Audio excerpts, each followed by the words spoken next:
ঝিনাইদহের কালীগঞ্জে শিশু তাবাস্সুম তোয়া ধর্ষণ ও হত্যা মামলার একমাত্র আসামি আবু তাহেরকে মৃত্যুদণ্ডাদেশ দিয়েছেন আদালত। একই সাথে ৫ লাখ টাকা ক্ষতিপূরণ ও অন্য একটি ধারায় ৭ বছরের কারাদণ্ডে দণ্ডিত করা হয় তাকে।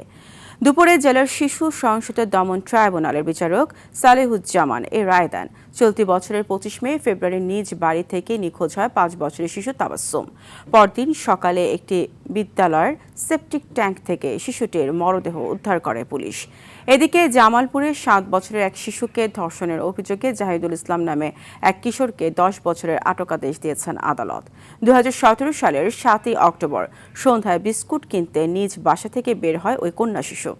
দোকানে যাবার পথে শাহপুর রেল স্কুল মাঠে নিয়ে ওই শিশুকে ধর্ষণ করে ফেলে রাখে জাহিদুল।